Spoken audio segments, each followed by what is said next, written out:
Baik, mari kita mulai acara webinar ini dengan doa pembuka. Minta tolong Bro Kak Peti. Iya, Kak Peti nih. Teman, hujan besar banget di sini, suara nggak begitu kedengeran. Oh iya. Nggak apa-apa, Kak Peti. Ya, Astrid belum. Silakan Bro Romi untuk berdoa pembuka. Yuk.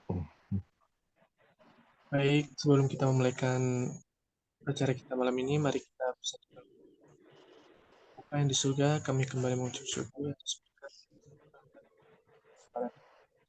segala karunia yang saja bisa berkumpul dalam kegiatan Zoom ini.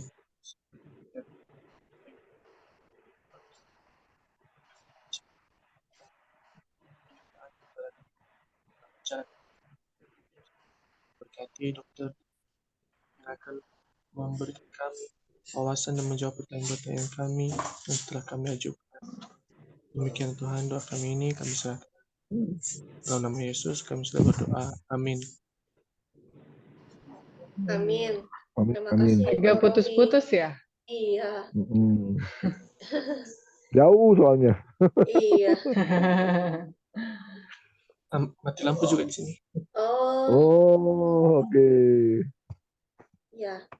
Baik, sebelumnya saya ucapkan terima kasih kepada Dr. Ella yang sudah meluangkan waktu untuk bisa membawakan materi webinar kita perawatan kesehatan mental 2 pada hari ini. Terima kasih juga buat teman-teman yang sudah join juga. Sebelum saya mulai membacakan pertanyaan dari teman-teman yang namanya dirahasiakan, saya akan memberikan kata pengantar dulu, membacakan kata pengantar. Mohon koreksi kalau salah ya, Dokter Ella. Ya, kesehatan mental Nggak itu apa-apa. perlu Iya. Kesehatan mental itu perlu kita jaga agar tetap stabil dan tetap sehat. Mental menurut KBBI salah satunya adalah batin dan watak. Batin itu merupakan sesuatu yang berbicara tentang jiwa, lebih spesifiknya adalah perasaan atau hati. Sedangkan watak bicara tentang karakter. Mental itu merupakan bagian dari diri kita yang akan berkontribusi pada cara hidup, sikap hidup, dan jalan hidup kita. Kalau mental kita tidak sehat, maka kita akan hidup dengan cara yang salah. Misalnya, kalau kondisi mood kita labil, maka kita akan hidup dengan cara naik turun. Kalau mental kita tidak sehat, kita akan bersikap tidak benar. Misalnya, kalau kita sulit mengendalikan diri, maka kita akan bersikap gegabah dan ceroboh. Kalau mental kita tidak sehat, maka jalan hidup kita akan stuck atau mengalami kebuntuan.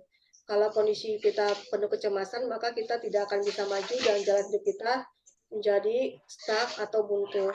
Mental yang sehat berarti kita berpikir, berkata-kata, dan bersikap positif, benar, berada di jalurnya sesuai akal sehat dan terkendali. Oleh karena itu, kita perlu menjaga kesehatan mental kita. Baik, sekarang saya akan langsung membacakan pertanyaan dari teman-teman. Sebenarnya pertanyaannya ada 10 orang nih yang bertanya, tapi yang join juga belum nyampe 10 orang ya. Nggak apa-apa deh, mungkin sebentar lagi pada join ya. Oke, kan udah di-record juga ya sih ya? Iya, betul. Baik, ini pertanyaan pertama. Saya masih suka emosi, apakah itu mental? Silakan Dr. Ella untuk menjawabnya. Oke, kalau suka emosi bukan berarti masalah ada masalah mental juga sih ya. Karena kan sebenarnya emosi itu kan bagian yang normal ya atau wajar dari ya kehidupan ya. Kita kan manusia pasti punya emosi ya. Nah, emosinya itu banyak bentuknya juga nih, bisa marah, sedih, bisa kesel, bisa happy, bisa cemas gitu ya. Nah, kan kalau misalnya ada sesuatu hal pemicu gitu ya, ada pencetusnya, terus kita merasa timbul tuh emosi marah gitu misalnya, ya itu wajar aja gitu ya. Tapi yang jadi masalah itu nanti kalau misalnya ya kita marah boleh, tapi setelah itu apa yang kita lakukan waktu kita marah. Nah, kalau misalnya kita marah, terus kita banting-banting barang, nah itu berarti ada yang harus diperbaiki gitu ya. Tapi kalau kita marah, tapi habis itu kita bisa oke, mengelolanya, cari waktu untuk menenangkan diri gitu ya, atau mencoba mengalihkan emosinya atau meredakannya sampai akhirnya lama-lama lebih tenang. Nah, itu baik gitu. Nah, atau kalau misalnya emosinya yang timbul sedih gitu ya, jadi nangis-nangis, boleh ya. Kalau ada pemicu kita sedih, tentu aja wajar gitu ya. Kehilangan sesuatu, barangnya hilang, atau kita sedih nggak dapat pekerjaan yang kita pengen, wajar aja gitu timbul emosi seperti itu. Nah, tapi ya udah setelah itu ya kita kasih waktu mau emosi berapa lama nih sedih, marah. Tapi setelah itu kita balik lagi melakukan apa yang harus kita lakukan gitu. Jadi kalau dibilang apakah itu ada masalah mental atau enggak, belum tentu gitu. Apakah kira-kira cukup menjawab? Oke, baik dok. Kebetulan orang yang nanya ini nggak ada belum ada di sini. Iya. Jadi kita lanjut aja. Pertanyaan kedua. Kalau kenapa Mel? Aku mau nanya boleh nggak? Normal itu gimana sih? Perbedaan yang normal dengan yang tidak normal. Iya. Ciri-cirinya dok, yang normal dengan yang tidak normal.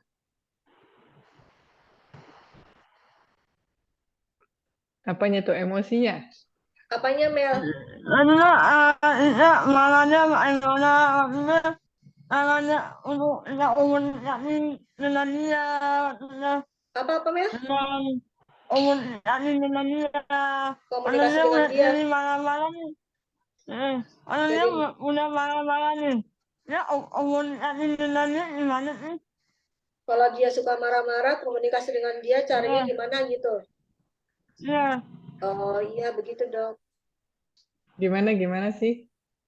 Kalau dia suka marah-marah, gimana cara kita komunikasi dengan dia? Gitu. Oke. Nah, yang tadi sebelumnya juga ada pertanyaannya itu ya, bagaimana membedakan normal atau enggak gitu ya. Iya betul dok. Oke. Ya, yang pertama dulu ya, gimana bedainnya ya. Nah, sebenarnya ya tadi ya, sebenarnya kan yang namanya emosi wajar gitu ya. Kita nggak bilang itu normal atau enggak ya. Nah, kita paling bilangnya, kita mendefinisikannya bedainnya tuh ini ada gangguan atau enggak ya. Kita menghindari kata normal atau enggak normal sih ya. Satu.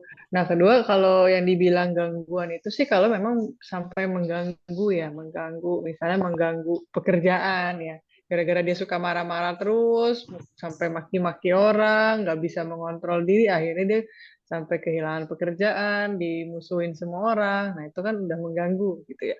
Atau bikin merusak hubungan suami istri atau dengan keluarga, dengan adik kakak, ya, dengan karena sifat pemarahnya itu bisa jadi itu ada gangguan ya kalau sampai mengganggu hubungan dengan orang lain atau pekerjaannya. Itu sih ya definisinya kalau kita bilang ada gangguan atau enggak. Nah, terus gimana kita menyikapinya ya kalau ada orang yang seperti ini?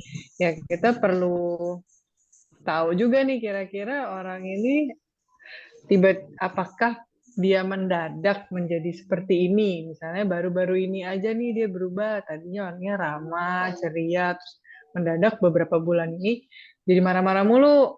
Kenapa ya? Perlu dicari tahu juga gitu ya. Apakah dia ada masalah gitu di pekerjaannya atau masalah dengan keluarga atau pasangan atau dia ada masalah dengan penyakitnya juga. Bisa aja dia lagi stres nih gara-gara kok penyakitnya nggak sembuh-sembuh lagi ada di fase itu. Bisa juga orang jadi marah-marah atau bisa jadi gejala depresi juga bisa juga gejalanya marah-marah terus, nggak mau ngapa-ngapain, jadi kehilangan konsentrasi, nggak mau makan, susah tidur, dan lain-lain. Bisa jadi memang perlu diketahui dulu sebenarnya penyebabnya apa sih yang bikin dia jadi seperti ini, gitu. Atau memang dari dulu, udah lama banget seperti ini, dari kecil sampai besar, bisa jadi itu faktor pola asuh juga, cara orang tua mendidik gimana, akhirnya dia berkembang jadi anak yang marah-marah terus dan dibiarkan aja seperti itu. Ya, jadi pertama yang perlu kita tahu, cari tahu dulu kira-kira penyebabnya apa. Dan coba diajak bicara dulu juga kedua gitu ya. Kalau dia lagi marah, tentunya kita harus dalam posisi atau kondisi yang tenang juga ya. Kalau kitanya juga lagi emosinya lagi nggak oke, kita coba tanyain dia, akhirnya nanti berantem ya. Iya, nah kita coba tanyain apa sih, ada apa gitu. Kok misalnya kita tanya, kok kayaknya kamu berubah ya jadi suka marah nih belakang ini saya lihat. Ada apa? Ada yang bisa saya bantu nggak gitu ya? Kita coba tawarkan juga bantuan. Gitu. Ya, tapi Sudah kan jelas, kadang-kadang, Mel? Ya, iya. ya dok. Tapi kadang-kadang Ya, tapi kadang-kadang bisa jadi orang yang lagi marah-marah ini juga nggak mau terima bantuan ya. iya Nah, betul ada dok. kasus juga bisa juga orang ini nggak mau terima bantuan, Nggak mau malah diajak semakin ngomong gitu. marah. Heeh, ya udah, berarti ya udah hari ini kita berhenti dulu di sini gitu. Iya. Nggak usah dipaksa juga ya. Memang kalau dia nggak mau dibantu ya udah gitu. Nanti kita malah makin kesel juga, makin marah, ikutan marah. Aku pendanaan di mana sehat atau tidak sehat itu awalnya dari mana sih? Ciri-ciri orang sehat dengan orang tidak sehat. Iya, Bukannya tadi udah jelasin belum ya? maksudnya kalau uangnya ya aku ada anak luka itu ada lawan lukaan Apa Mel? aku ada lawan luka Ada apa juga? rumah Trauma. Oh, ada trauma juga. kalau ada orang rumah gimana itu Cara nanganin orang trauma. ya Oh, gitu dok. Cara menangani orang trauma bagaimana? Nah, tapi tergantung dulu traumanya trauma apa, karena banyak sekali nih jenis trauma nih. Apakah trauma pengalamannya apa nih? Apakah di abuse atau ada abuse secara seksual kah, verbal kah, aku atau nggak ngapain Kenapa Mel? kan aku pernah amin amin amin Apa? lewat WA aku pernah anak-anak Oh, pernah dikata-katain lewat WA dok. Mm-mm. ini aku kalau WA anak udah anak kan Kalau WA apa? anak itu udah anak Udah ketakutan kalau WA siapa? kalau WA anak ini WA anak kan nggak tahu ya itu juga atau tidak nggak tahu Oh, kalau WA warna putih udah ketakutan gitu. iya Kalau WA-nya kayak udah diblok gitu ya Mel? iya itu Oh, udah tahu ada itu trauma bukan dok. Kalau Melisa ketakutan waktu lihat profil WA itu kayak udah diblok gitu dok, yang nggak ada profilnya gitu. Melisa ketakutan. Oke, dari saya coba merangkum ya tadi pengalamannya Melisa pernah dikata-katain via WA, sehingga sekarang Melisa jadi tiap kali ngeliat profile picture putih jadi takut. iya ada ibu itu ada orang ibu itu Yang ditakutkan apa tuh? Apakah takut ada di ibu blok? ada ibu itu Kayak diblok ya Mel. iya Yang ditakutkan apa Mel? Takut diblok atau takut kamu apa? aku nggak tahu nih ini aku nanya apa ya aku nggak tahu ya Melisa nggak tahu salah apa. itu kan nggak tahu hubungin apa kita hubungin apa enggak aku nggak tahu Bisa tiba-tiba dihubungi apa unjuk enggak? kan Melisa nggak tahu. Atau apa atau enggak? Bisa dihubungi apa enggak? Melisa nggak tahu. iya dengan balik itu Ya Mel. Oke. Ya, kita kalau dari hal itu sih sebenarnya belum bisa dibilang itu sekarang ini adalah trauma atau enggak ya. Tapi yang jelas itu mungkin adalah suatu bagian dari pengalaman yang nggak menyenangkan ya, sehingga sekarang tiap kali ngelihat WA yang seperti itu jadi takut. Nah, tapi ya kalau dibilang itu trauma yang sampai sekarang jadi ketakutan terus sih, kelihatannya enggak ya. Kalau dibilangnya sekarang ini ada gangguan yang nggak wajar itu sampai membuat misalnya Melisa sampai nggak mau buka WA lagi, nggak mau chat sama orang lagi. Apakah ada seperti itu?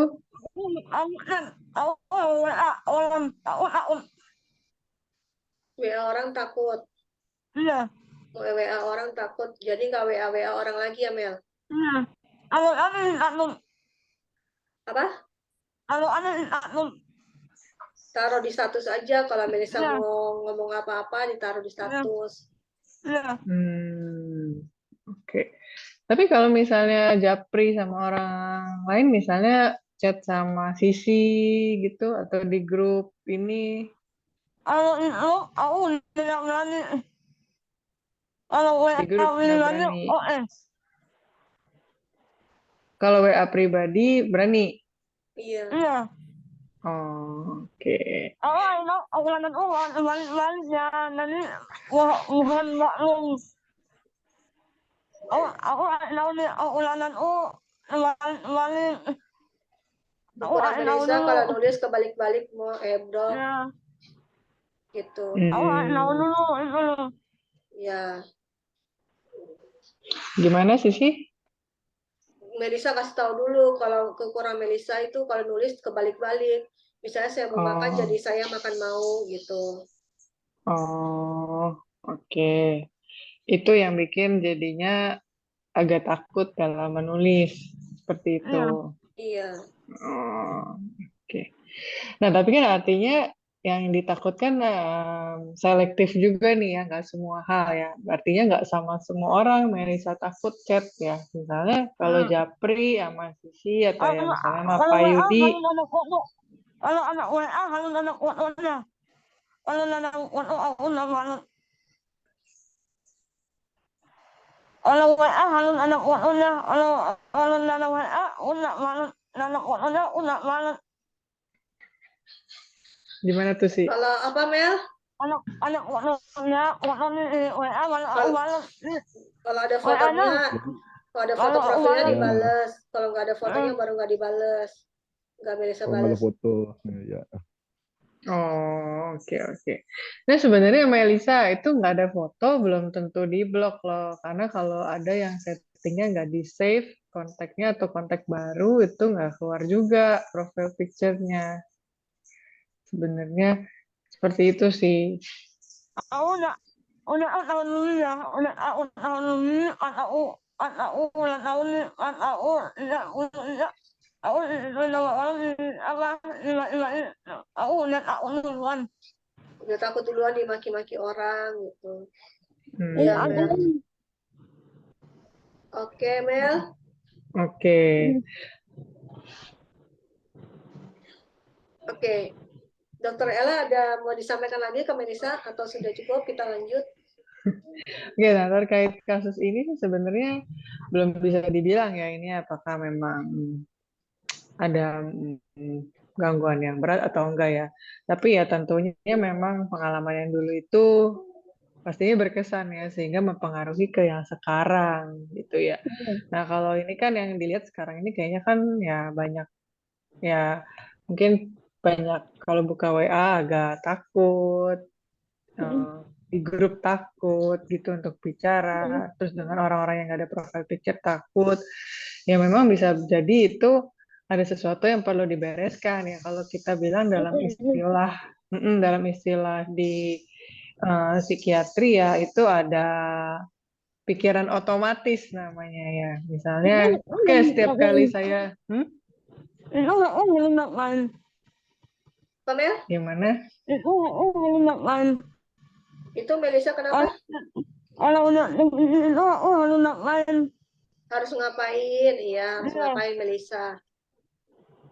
Oke, ya kalau di sini sebenarnya ini terapinya cukup panjang nih kalau untuk yang seperti ini butuh beberapa kali sesi namanya terapi kognitif perilaku di psikiater. Pernah berobat ke psikiater nggak, Melisa? Enggak. Belum. Belum. Pernah? Belum. Belum. Nah, ada BPJS? Ada. Ada. Nah, sebenarnya bisa tuh dipakai buat bikin rujukan berobat ke psikiater. Nah, itu semua gratis. Ya, kalau lihat kondisinya itu perlu beberapa sesi ya. Nanti diajarin gimana sih. Susah kalau ke rumah sakit kenapa? Susah kenapa? Apa? Aku nggak jalan. Nggak bisa jalan. Hmm. Ya, jadi susah ke rumah sakit. Ada kursi roda. Ada kan Mel kursi Ada. roda ke PF Ada. bisa. Iya. Iya. Aku Mm-mm. nanti mana-mana. Oh, belum bisa lagi kemana-mana karena siapa lagi sakit? Betul. Susternya Melisa lagi sakit, Dok. Oh, oke. Ya, nggak apa-apa nanti kalau udah bisa ada suster lagi atau yang nganterin bisa dibantu. Ya, tapi sementara yang bisa dilakukan adalah mencoba berpikir sebaliknya. Ya, sementara yang bisa dilakukan Melisa gitu ya. Misalnya coba berpikir sebaliknya nih. Misalnya tadi kan Melisa berpikir nih kalau ada tadi apa pikirannya kalau ngelihat profile picture yang gak ada gambar yang terpikir apa Mel? Di blok. Iya, ini. Saya di blok nih, ya. Coba berpikir sebaliknya bahwa oh saya nggak di blok ini tadi kan saya tadi info ini misalnya oh itu mungkin memang namanya belum di save aja ya.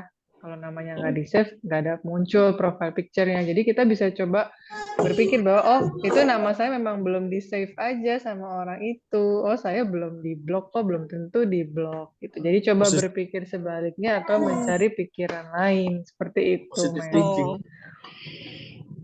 Iya, positive Iya. thinking benar. Betul, tapi kita coba berpikir sebaliknya ya. Dokter Itu yang kalau harus dilatih memang. oh iya. Iya, Kalau telekonseling gitu ada nggak, Dok, psikiater? Mungkin kalau Iya. sementara bisa telekonseling gitu. banyak sih, banyak. Cuman kalau Banyak ya. telekonseling artinya nggak bisa pakai Harus BPJS karena oh pribadi. gitu. Iya, iya, Heeh. iya.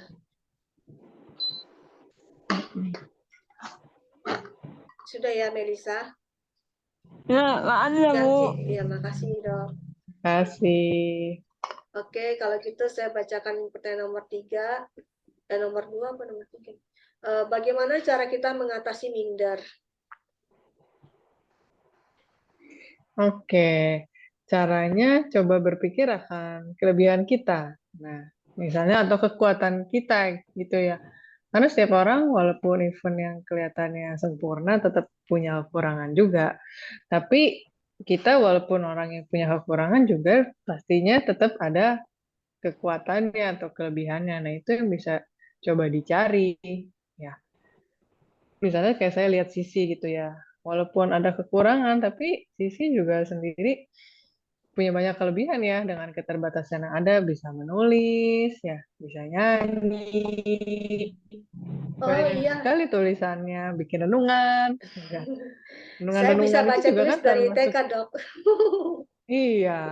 Nggak, tapi dalam arti menulis yang Iya, berkarya iya, gitu iya, ya iya. kan. Menulis buku, iya. Membagikan renungan, ya kan nggak semua orang punya panggilan itu juga gitu ya. Membuat ini webinar yang bisa bermanfaat bagi orang lain, ya kan itu nggak semua orang juga punya panggilan dan kelebihan-kelebihan dan kekuatan seperti itu kan kekuatan juga ya untuk mensupport satu sama lain ya kan mensupport teman-teman yang lain juga termasuk mensupport diri sendiri secara tidak langsung ya, jadi coba cari kelebihan karena pasti ada kelebihan atau kekuatan kita gitu. Misalnya kekuatan kita salah satunya oh saya sabar orangnya ya itu juga kekuatan. Iya itu ya Ya, jadi coba dan kita tuliskan aja di buku itu ya apa sih kekuatan saya kelebihan saya dan coba fokus sama hal-hal itu waktu kita mulai berpikir bahwa oh kita orang yang nggak oke atau mulai minder. oke. Iya. Baik. Ini ada pertanyaan tambahan dari Romi. Eh, Emosi marah itu bagusnya diluapkan atau dipendam, Dok?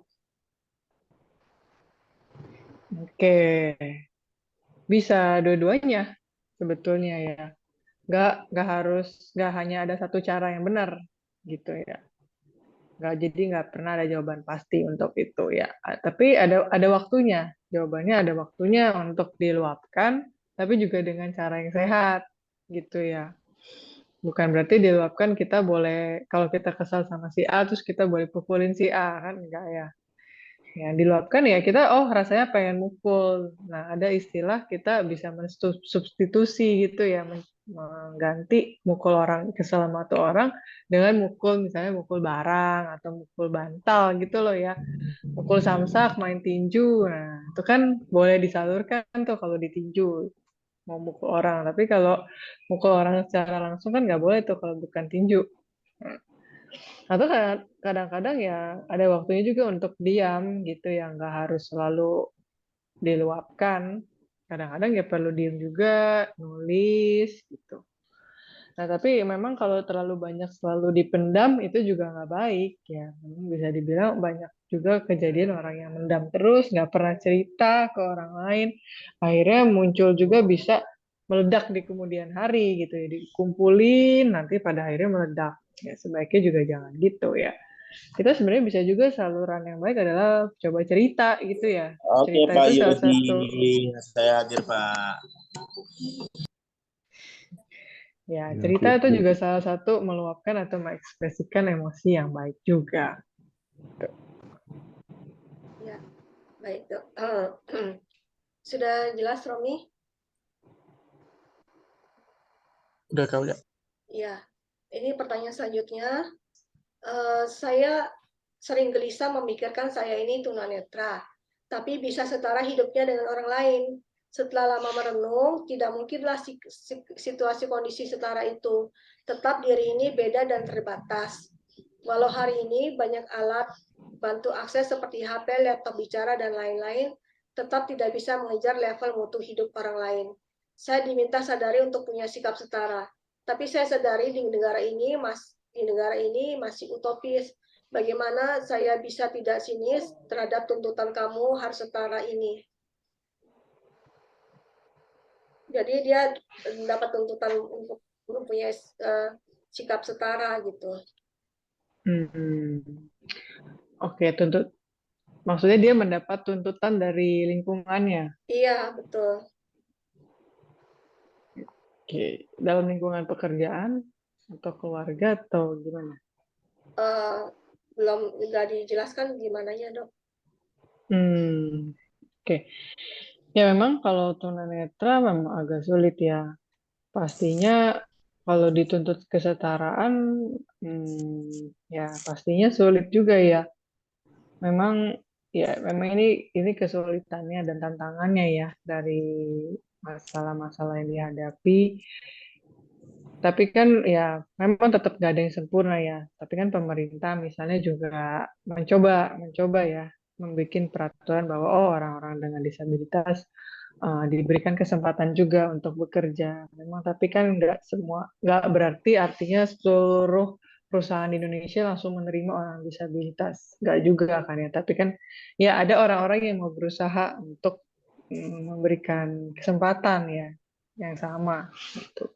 Ya, tapi memang kita nggak bisa mengharapkan semua orang yang memperlakukan kita dengan adil, pastinya enggak. Termasuk dengan orang-orang tanpa disabilitas pun ya, saya, teman-teman yang lain juga banyak yang diperlakukan tidak adil juga, gitu ya. Bisa dibilang, pasti ada ketidaksetaraan, pasti ada ketidakadilan itu di mana-mana ada. Gitu ya. Ya, dan kalau kayak gitu misalnya kalau saya pikir yang mungkin terjadi adalah kasus di pekerjaan ya. Kalau di pekerjaan tuntutannya seperti itu artinya kan lingkungan pekerjaannya juga kurang sehat gitu ya. Mungkin saran saya adalah mencoba mencari lingkungan yang lebih baik, pekerjaan yang lebih baik yang bisa menerima kita gitu. Tapi kadang-kadang kan mau cari pekerjaan lain juga nggak mudah gitu ya. Nah ya tinggal kita balik lagi kita mau bertahan nggak di sini, worth nggak untuk bertahan gitu ya. Kalau worth untuk bertahan ya pekerjaannya worth gitu. Kalau yang pekerjaannya worth ya berarti kita harus mencari upaya ya gimana ya supaya saya bisa bertahan di sini. Misalnya di luar tetap mencari lingkungan yang sehat untuk membantu kita tetap stabil, oke gitu. Ya, tapi kalau nggak bisa mencari lingkungan lain atau pekerjaan lain ya itu lebih baik lagi. Gitu. Ya, baik Dok. Emang menurut ilmu ini Kenapa Mel? apa nama tuh Untuk menolak emosi, menolak gambar, Gambar meredam emosi. saluran emosi itu menolak Saluran karena emosi ini benar nggak, Dok, kalau menggambar itu? karena Boleh, mewarnanya. boleh banget, boleh banget. Ya boleh. Ada yang suka menggambar, ada yang suka nulis, apa buku atau jurnal atau kayak diary gitu boleh. Ada yang suka Aku mewarnai, melukis, aku olahraga boleh, mewarnai. boleh mewarnai, boleh. Oh, Karena tiap orang punya hobi yang beda-beda. Ya, kamu sukanya, Melisa sukanya mewarnai, gambar, boleh. ya. Sudah ya, Mel. Ya, Gantian dulu ya. udah cukup. Cukup ya. Ya, Udah oke. udah habis. Iya. Sekarang gantian. Sekarang pertanyaan selanjutnya, bagaimana langkah yang efektif mendidik sopan santun anak zaman now? Anak sekarang dikasih tahu Wangsulan, kayaknya pendekatan zaman dulu kurang bisa klik untuk mendidik anak sekarang. Solusi terbaiknya bagaimana ya? Langsulan tuh apa ya? Wangsulan tuh apa ya? Ada bisa jawab Wangsulan apa? Saya juga kurang tahu. Pak Yudi kali bisa jawab langsulan apa? Nggak ngerti. Bang Sulan itu jawab gitu loh. Kalau dikasih tahu malah jawab gitu. Oh, Oh, oke. gitu. Itu anak zaman dulu juga kan, Pak? Mungkin agak susah zaman sekarang kayaknya. Ya, tapi memang dengan perkembangan zaman ya, sebagai orang tua juga memang kita perlu ngikutin juga sih, ya perkembangan gitu ya. Ya sekarang misalnya eranya digital, kita dulu kalau orang jadul nggak ngikutin juga ketinggalan, nanti kita diakalin juga sama anak gitu ya. Dia bisa bohongin kita dengan cara-cara yang kita nggak paham. Jadi memang kita juga mesti ngikutin juga nih perkembangan. Nah, cuman kalau misalnya anak ngejawab atau apa ya melawan gitu ya, saya rasa itu memang dari dulu sampai sekarang anak ada yang seperti itu gitu ya, dan memang nggak mudah sih mendidik anak. Ya, ya gitu. Kalau kayak gitu kita nggak bisa bilang harus A atau harus B ya. Kadang tiap-tiap anak itu juga beda-beda perlakuannya. Ya.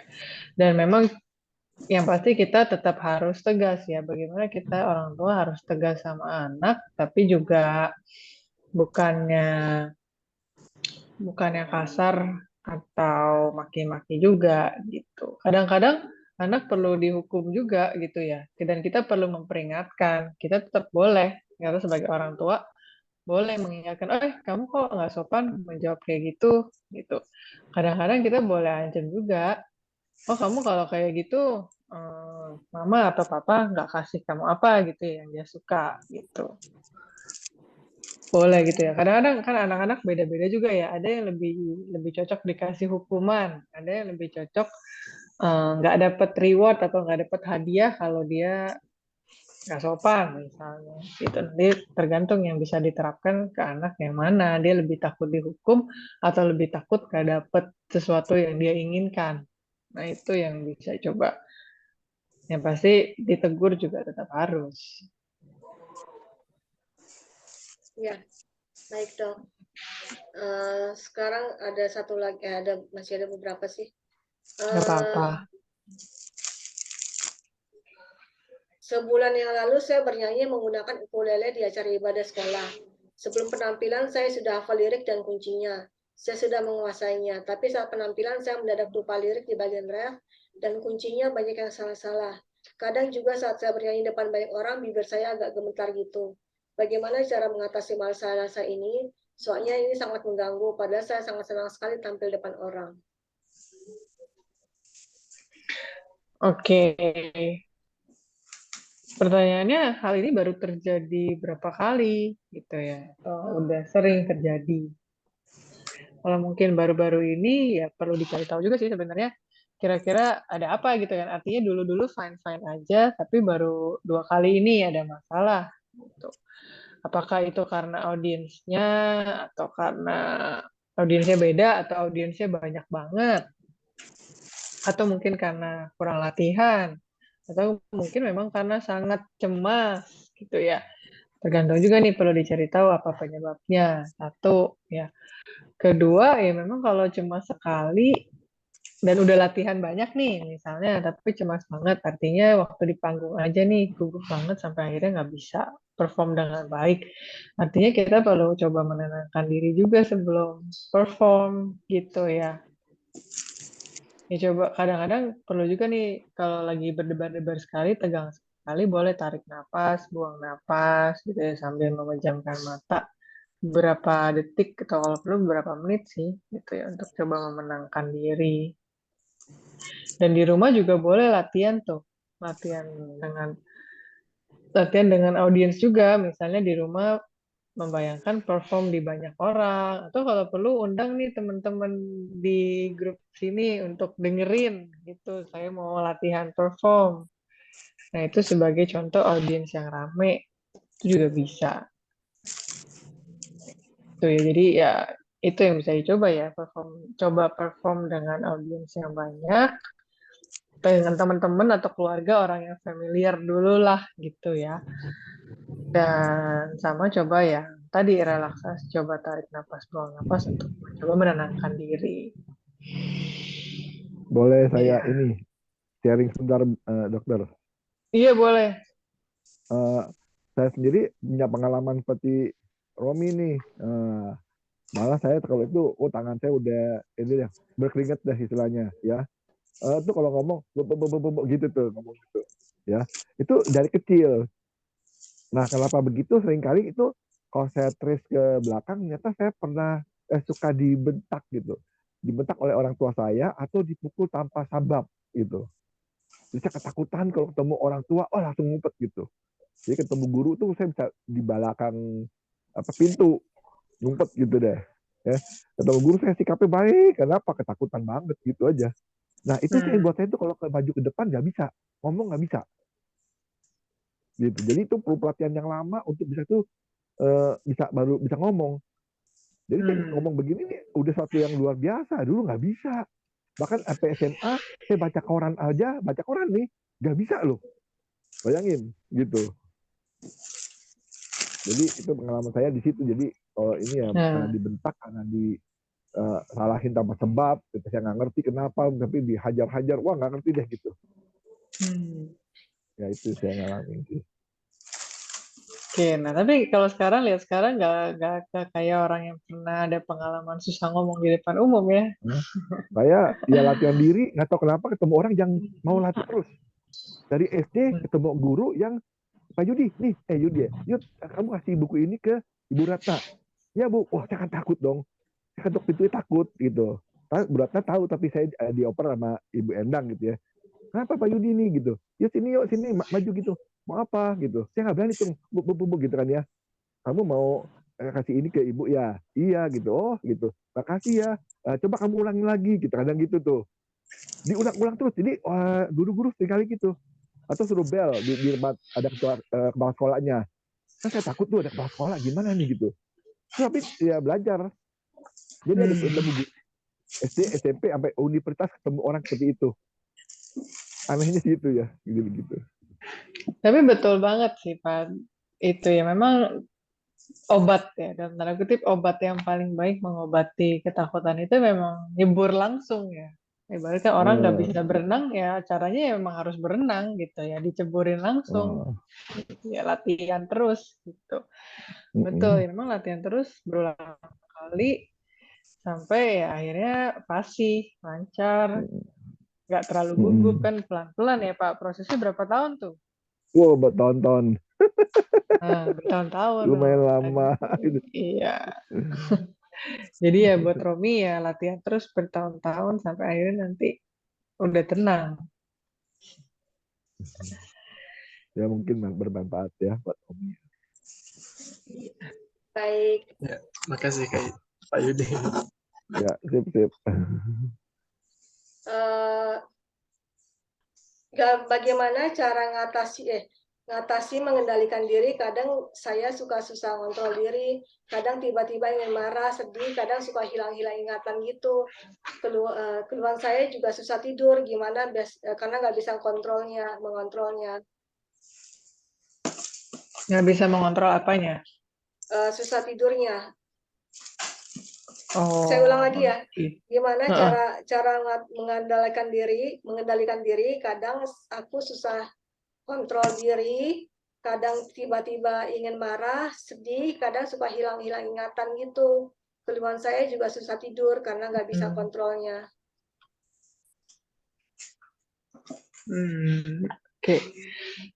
Ya, ini perlu tahu juga ya. Ini yang bertanya usia berapa dengan masalah apa?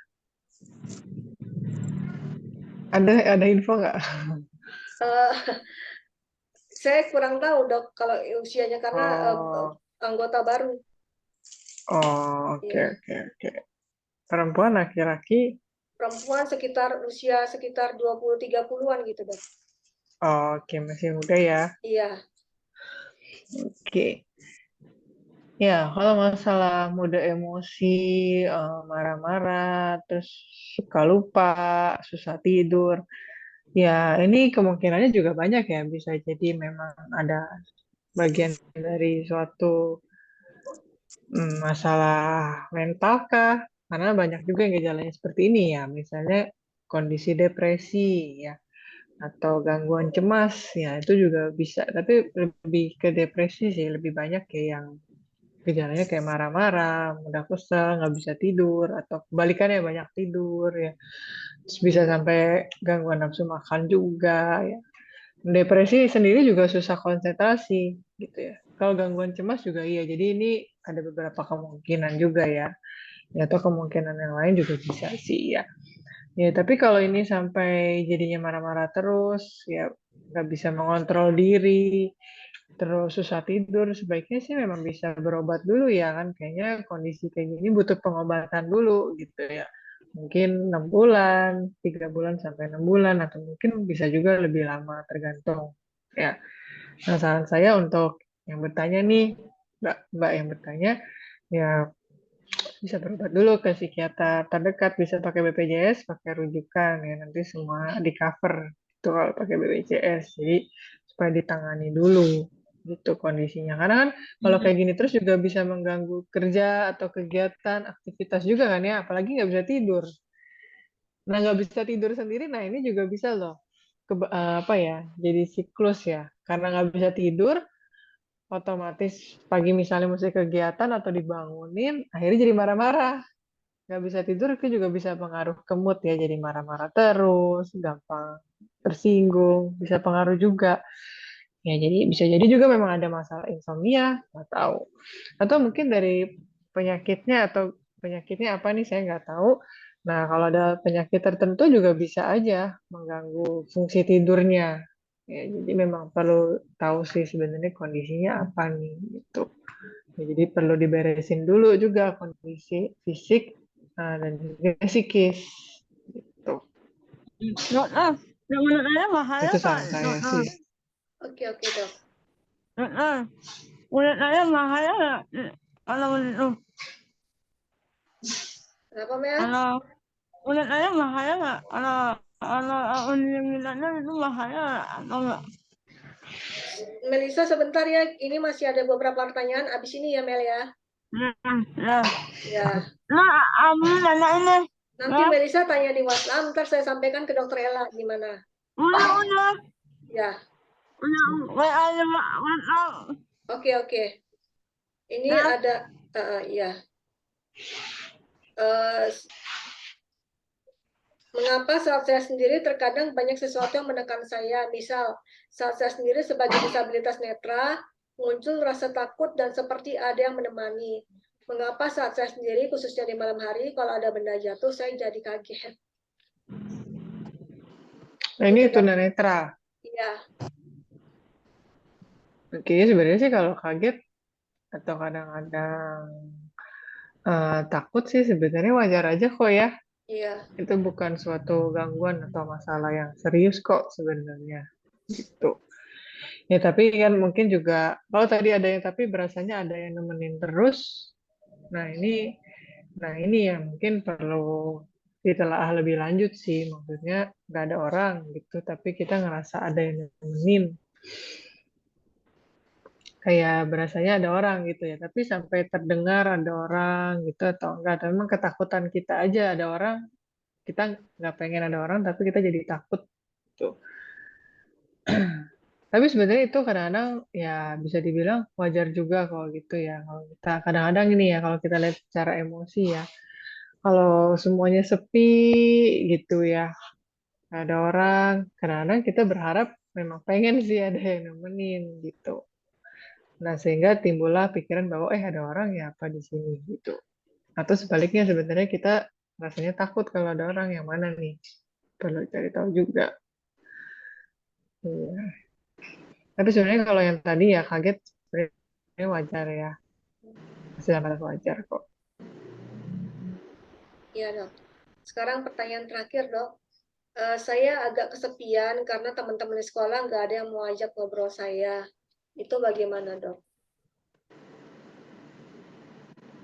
Kalau gitu kenapa nggak kamu yang ngajak ngobrol? Iya, Dok. Ya enggak? Nah ini ya, kadang-kadang kita pikir, kok nggak ada yang mau ngajak ngobrol, nggak ada yang mau ngajak main. Ya udah, kenapa nggak kamu yang ngajak gitu? Kamu duluan. Ya nggak harus orang lain dulu kan. Ya bisa juga kita yang ajak ngobrol dulu, basa-basi dulu, gitu. Ya, baik, Dok. Sudah nih, Atau gini ya, ya, sorry, ya, ya. solusi lain ya gini ya. Kalau misalnya mungkin ya tadi ya, misalnya malu, takut, ya nggak apa-apa, mulai dulu aja satu orang yang paling deket, misalnya teman sebangku kita, gitu ya. Atau kita cari orang yang kelihatannya ramah dan baik, nah itu yang kita ajak ngomong. Tuh. Ya, ya, Dok. Ini sudah selesai pertanyaan-pertanyaannya. Lalu, apakah Dokter Ella ada yang mau disampaikan setelah dokter membawakan materi di webinar perawatan kesehatan mental pertama sampai sekarang, setelah pengamatan dokter terhadap teman-teman SDC gitu, apakah ada yang mau dokter sampaikan? Oh, itu saya lupa loh, yang pertama itu kita lebih bahasnya apa ya? Iya, iya. Udah lama juga ya, itu udah kapan ya? Iya, 2-3 tahun lalu kali ya? iya. 2 tahun kali ya? Ya, tapi kalau yang tadi hari ini kali ya, lebih pertanyaannya mostly tentang pengelolaan emosi ya. Jadi lebih banyak pengelolaan emosi, terus mengelola rasa minder gitu ya. Ya sebenarnya sih ya, tadi ya, kalau memang intinya emosi itu tetap normal ya, atau wajar timbul ya. Kita semua punya emosi, jadi itu wajar. Yang penting mengelolanya nanti gimana ya. Boleh ya, sesekali bisa dipendem, sesekali bisa diekspresikan atau ya disalurkan gitu ya. Tapi semuanya dengan cara yang sehat, itu yang pasti ya. Jangan lupa ada tempat kok untuk bercerita ya. Ada teman-teman di SDC, mungkin ada pendeta, kakak yang bisa diajak sharing, ya. Atau teman yang lain, orang tua kah, keluarga. Tapi ya mungkin teman-teman yang sesama di grup ini ya, atau sesama yang mengalami hal yang sama, itu pasti yang lebih bisa, lebih suportif kali ya. Karena kan di dalam kondisi yang sama, jadi mungkin bisa memberikan support yang lebih kayaknya apple to apple gitu ya. Ya, ya, tapi juga kadang-kadang kalau nggak ada orang lain, kita masih bisa cerita juga sama diri sendiri kok ya. Tadi misalnya dengan cara menulis atau dengan gambar, boleh gitu ya. Dan jangan lupa kan kita juga bisa berdoa ya sama Tuhan. Iya, Iya, betul sekali, Dok. cerita juga sama Tuhan. Tetap bisa ya. Kalau nggak ada siapapun lagi mau denger kita, ya masih ada Tuhan yang masih mau dengerin semua keluhan kita ya. Ya tapi jangan lupa ya, ya nggak cuma mengeluh juga atau minta-minta terus juga ke Tuhan ya, tetap perlu bersyukur juga ya, bersyukur atas ya bisa dikasih sehat, masih dikasih bisa support orang lain juga. Ya itu juga ya, kita juga berusaha juga melihat kelebihan-kelebihan kita tadi yang bisa membuat kita ya lebih kuat. Ya. Dalam mendukung orang lain juga bisa membuat kita lebih ngerasa lebih kuat juga loh. Ya, misalnya saling mendukung sesama di grup SDC nih bisa membuat kita semakin, oh ternyata saya punya makna hidup ya, oh saya punya manfaat juga, saya bisa support orang. Itu akan membuat kita juga semakin merasa, oh saya Oke. Itu kali ya pesan-pesannya. Oh iya, oke dok. Baik. Baiklah teman-teman. Udah udah Ya udah Melisa. Ya. udah Oh iya Melisa, iya silakan Melisa. Terakhir ya. dan nulis itu ada nulis Apa ya? mana tahu bahaya udah Penyakit Melisa bayang nggak kalau Melisa diemin gitu? ya ada nanti obatin ada ada itu bahaya Harus diobatin kan tadi dokter bilang ke psikiater ya Mel. Kalau didiemin aja bahaya nggak? Ya, tentunya kalau didiemin terus makin lama ya kurang baik juga dong ya kan kita perlu bisa mengelola dengan lebih baik gitu. Ya. Ya, bahayanya ya mungkin bukan bahaya sih ya tadi kalau soal misalnya takut soal buka WhatsApp dan lain-lain ya. Kalau dibilang membahayakan diri atau orang lain sih enggak gitu ya. Tapi bisa juga maksudnya keadaannya semakin kurang baik bisa aja misalnya makin lama kita makin nggak mau buka HP dan lain-lain karena kita terlalu sibuk dengan pikiran kita yang itu. Melisa kebanyakan diam. Hmm, hmm, hmm. Iya, tapi maka itu perlu dikelola tadi. Coba berpikir sebaliknya, coba berpikir yang lain. Bisa jadi bukan yang saya pikirkan loh yang terjadi gitu. Ya, tapi kalau didiemin terus ya bisa aja semakin gak baik bisa. no aja non Ya, Oke Melisa. Baiklah teman-teman. Dokter Ella, kita akhiri webinar kita hari ini dengan doa penutup dari Pak Yudi.